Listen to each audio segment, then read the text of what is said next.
చాలా బాధేసింది అన్నమాట. ఎందుకంటే ఒకగానొకప్పుడు మన గుడి చాలా అంధకారంలో ఉండేది.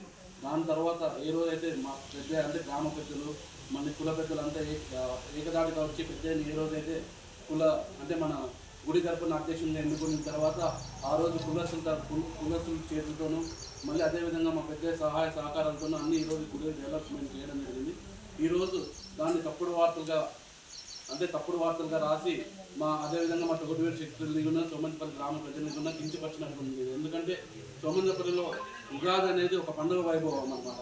అందరూ కలిసికట్టుగా అదేవిధంగా మా తొగటివేరు శక్తులు అంత కలిసికట్టుగా చేసి ఆ అంటే ఒక ఉగాది వస్తే మన ఊరిలో ఎంత విధంగా ఉంటుందంటే మన చుట్టుపక్కల గ్రామాలన్నీ జనాలంతా వచ్చి జాతర చేసుకునే రోజులు ఇవన్నీ మనం కలిసికట్టుగా చేస్తాను కదా. ఇవన్నీ డెవలప్మెంట్ జరిగేది. అవన్నీ ఫండ్స్ అన్నీ కూడా మనం సమకూర్చి కొద్దిగా ర్యాంక్ అకౌంట్లో పెట్టడం జరిగింది. ఎక్కడ కానీ ఎవరు కానీ చేర్పించి డబ్బులు వాడడం కానీ ఏమి కానీ లేదు. ఎందుకంటే అందరూ ఒక్కొక్క స్థాయిలో ఉన్న వాళ్ళు చిన్న స్థాయి నుంచి పెద్ద స్థాయి వరకు ఉన్నవారు ఈరోజు మా గుడికి 100 రూపాయల దగ్గర నుంచి 10,000 రూపాయల వరకు సాయం అందించేవాళ్ళు. ఎవరో కానీ ఎటువంటి పరిస్థితుల్లోనూ మా డబ్బు కానీ అంటే గుడి తరపున డబ్బు కానీ గుడిలో ఏదైనా ఇది కానీ చేసిందే వాళ్ళు లేరు. ఎందుకంటే తప్పుడు వార్తలు దయచేసి తప్పుడు వార్తలు చేయకండి. ఇంకోటి మా తొగటివేరు శక్తులంతా ఐకమత్యంగా ఉన్నాము. ఎక్కడ కానీ మా కులంలో కానీ మా గుడిలో కానీ ఎక్కడ విభేదాలు లేవు. కొత్తగా దీన్ని మీరు పేపర్లో రాసి మాటలు మాట్లాడి ఇది కొత్త ధనాన్ని మీరు తెర మీద తేవద్దని దయచేసి సభాముఖంగా తెలియజేస్తున్నాను. ఎందుకంటే రాబోయే రోజుల్లో కూడా చాలా చేయాల్సి వస్తుంది మా గుడి తరపున. ఇంకొకటి మా గుడి తరపున ఇది లేదు, ఏది వైకుంఠ రథం లేదు.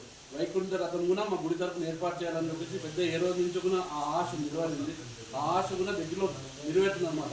ఎందుకంటే దాంట్లో కొంచెం ఫండ్స్ కావాలా, పెద్దలందరూ ఏకమయ్యి దాని తర్వాత దాన్ని అంతా సమకూర్చి వైకుంఠ రథం కూడా సోమంతపల్లిలో ఓన్లీ నేసే కమ్యూనిటీకి తొగటివేరు శక్తులకే కాదు, ప్రతి ఒక్కరి సోమంతపల్లిలో సమాజంలో ప్రతి ఒక్క కులస్తులకి వైకుంఠ రథము ఉపయోగపడాలనే ఉద్దేశంతో ఇప్పుడు అది కూడా ఏర్పాటు చేసేదానికి పెద్ద 50 రోజుల్లో ముందుకు వస్తున్నారు.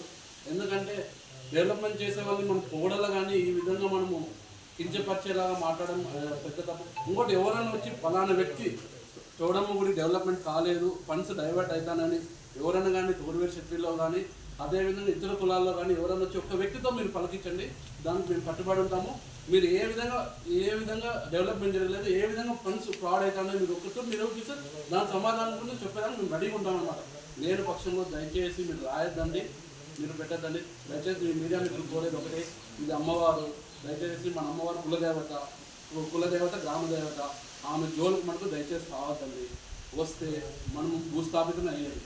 ఎందుకంటే మన ఊరిలో కులానికి మతానికి అతీతంగా మన అమ్మని కొలుస్తారనమాట. కొలిచే అమ్మవారి మీద తప్పుడు రాతలు రాసి అమ్మవారిని ఎవరైతే పెద్ద దిక్కుగా ఉన్నారో వాళ్ళ మీద తప్పుడు రాతలు రాసి వ్యక్తిగతం చూసి చేసేది ఇది తప్పు. దయచేసి ఇంకోటి మేము మా తొగటివేరు శక్తుల తరఫున ఊళ్ళో కుల మతం భేదం లేకపోతే అన్ని విధాలుగా మేము సహాయం చేసేదానికి రెడీగా ఉన్నాం, చేస్తాము ఉన్న రాబోయే రోజుల్లో. ఈ అవకాశం ఇచ్చిన మీ అందరికీ నమస్కారం.